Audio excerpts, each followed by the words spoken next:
So thank you for letting me share my story today, and thank you for making time for me at the end of this very busy um, set of presentations. Okay, so my name is Veronica Ciandre, and I was diagnosed electrohypersensitive in 2011, and in brackets beside electrohypersensitive severe.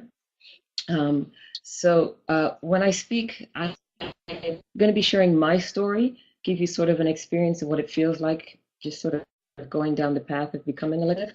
But I know that when I share my story, it is not just my story. It's I share this story with thousands of people.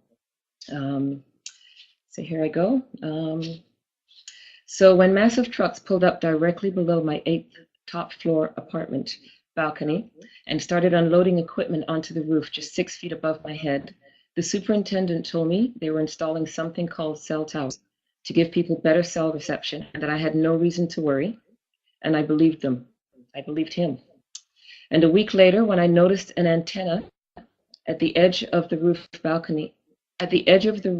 directly above my balcony, so close that I could touch it with a broomstick, I asked the installation supervisor if it was safe, and he told me it was perfectly safe and I had no reason to worry, and I believed him. And if back in 2009, I had also read Safety Code 6, where at that point it may have said, and I quote, "At present, there is no scientific basis for the premise of chronic and or cumulative health risks from RF energy at levels below the limits outlined in Safety Code 6. I would have believed them also. But my experience tells me something different. What I'm about to read was written 3 or 4 months into my experience, and so it is past tense, but it's the best way I have of telling my story. If you had told me 3 months ago not to hold a cell phone to my head or body, and that if I did, to at least have the battery pack facing outwards, I would have listened, but I wouldn't have changed a thing. If you told me to exchange my cordless phones for good old-fashioned corded phones, I would have listened, I wouldn't have changed a thing. I liked my cordless phones. If you told me 3 months ago to use an Ethernet cable with my laptop and keep airport mode turned on, or to move the Wi-Fi antenna from my bedroom and to turn it off when not in use, or to get rid of Wi-Fi altogether, I would have listened and wondered, who has time to do all of that? If you told me 3 months ago that baby monitors should not be placed near babies, or to ask my 14-year-old daughter to talk more than text, and not to sleep with her phone or computer on the pillow beside her, I would have listened, but still I might not have changed a thing. If you told me 3 months ago that microwave radiation emitted by cell towers, cordless phones, Wi-Fi antennas, cell towers, masts, and other wireless technology was an invisible culprit causing thousands of people to experience all manner of symptoms, from insomnia to heart palpitations, and should be avoided completely, or at least whenever possible, I would have listened, but still I might not have changed a thing. After all, the government continues to approve this technology, and the mass media tells us that these devices are safe. But before 3 months ago, I had not spent more than a month living 3 feet under, as well as in front of 6 feet under, as well as in front of cell antennas that were placed on my balcony. Before 3 months ago, I was healthy, vital, and slept like a baby. I didn't wake up with numb hands and feet, my body feeling increasingly numb and tingling or vibrating almost all day. I didn't spend night after night in a hyperactive state, as though electricity was running through me, along with painful electric shocks. Before 3 months ago, I lived in a home that I loved. It was my sanctuary. I didn't have a hissing, buzzing, or high-pitched ring in my ear, known as tinnitus or microwave hearing, mostly when in that home. I didn't get tension headaches ever, or feel like there was an invisible band around my head creating pressure, mostly, again, when in that home. I didn't feel bouts of nausea on a regular basis, sometimes accompanied by a metallic taste in my mouth, and I didn't get dizzy spells. I wasn't afraid I might have a heart attack as I slept on a makeshift floor mattress in my living room and felt my heart race all night. I wasn't without focus and direction and unable to concentrate. Before 3 months ago, my daughter didn't have more than one unexplainable rash that hurt in the skin, as she described it.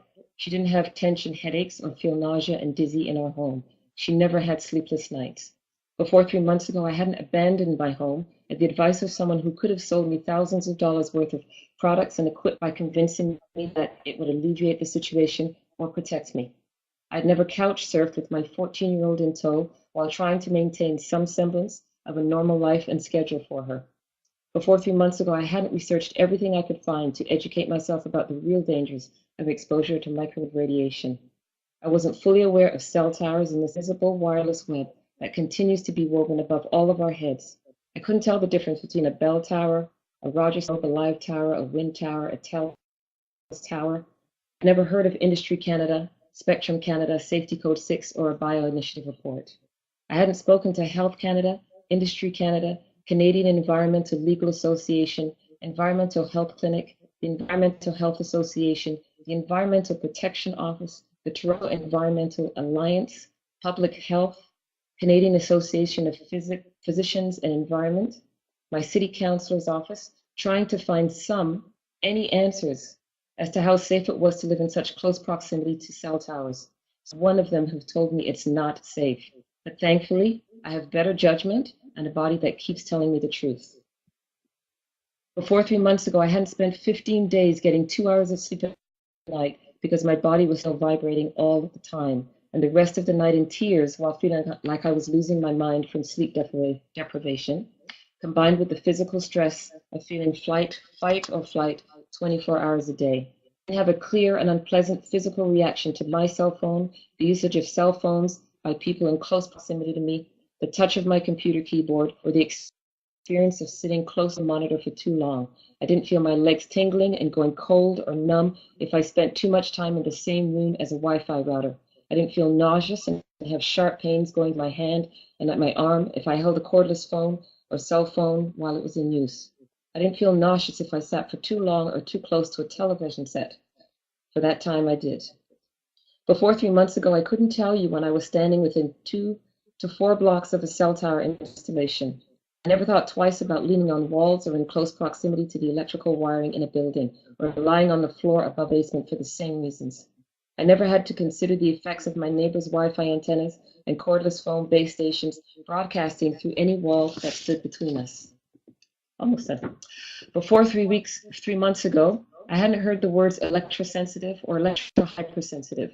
I hadn't spent hours and hours on the phone trying to find a good doctor, preferably one who knew what a cell tower was and the possible effects of living 6 feet under or in front of one. Unfortunately for me, the ones who did and offered the kinds of analysis or treatment I needed cost an arm and a leg or a plane ticket to spare at the time. Before 3 months ago, I hadn't slept in 6 locations or over a period of 9 days in the middle of a 3-week period while trying to find a place where I could get a good night's sleep, because even after friends pulled the plug on the Wi-Fi, cordless phones, and everything but the fridge, my body was reacting to the wireless technology from the neighbors emitting through the walls to where I slept. Before 3 months ago, I hadn't read stories from hundreds of people around the world whose lives have been profoundly impacted by something we can't see or hear for the most part, but can most definitely feel, by microwave radiation emitting at levels not meant for human absorption, by something we are led to believe is harmless and benefits us in more ways than it bombards us, in favor of convenience and someone's bottom line over our continued health and longevity. 3 months ago, my life got turned upside down due to microwave radiation while living 6 feet under and in front of 10 cell towers. And when challenged by having to find a new home, I was challenged by having to consider my recently acquired sensitivities more than location, size, or cost. There is no doubt in my mind or my body as to when and where this all began. There is no doubt in me at all that human beings are affected on a biological level by exposure to microwave radiation, well below the levels considered safe by Health Canada's Safety Code 6. Thankfully, over time, for some of us, this can be reversed. I'm one of the lucky ones. A lot can happen in 3 months, and like anyone else, I don't like being blindsided. I share this with you not because I expect you to listen, but I do hope that you pay attention. Pay attention to the choices that are yours to make, and for some of us, we get to pay attention to those that are made for us. Because you are making choices that will affect millions of people who don't have one. My story here, I still would have had no choice as to whether or not I wanted to live in a neighborhood rife with cell towers, or should I say live and sleep 6 feet under and in front of 10 of them. Please pay attention now before we all have to pay dearly. Thank you so much. Thank you very much. Any comments or questions? Anything from the floor? Well, is this on, Andrew? Okay. Well, thank everybody for attending today. I can assure you all the comments, it is being recorded, and all the comments that have been made will be duly noted and discussed in the. I thank all of you who have given material in, especially the references and the material from the school that Mr. Palmer has given. Thank you all for that. They'll all be considered as part of the panel report. Now, just to remind you, the panel will meet tomorrow for a second face-to-face meeting. And then we'll go away and deliberate by somewhere in February, around February. A draft report will be written and submitted to peer review. We have asked the public through C4ST and others to give us the names of potential peer reviewers that they would suggest, and we would welcome your suggestions in that regard. A peer review monitor, totally dissociated from this panel, usually a fellow of the Royal Society, will be chosen as a monitor of those reviews. The reviews will come in to the panel chair, will transmit them to the panel. They will treat them accordingly. They will amend the report as they see fit according to the comments. And then that final report will be sent back to the peer review monitor, who will ensure that all input has been attended to by the panel. And when he is satisfied with that, he or she, then the report will be submitted by the end, and it will appear on the website of the Royal Society, I think on March the 31st. And the procedure at the Royal Society with these is that we don't submit the report to the sponsor before, other than the day of the report release. That's it. So those are the procedures. So the report will be available by the end.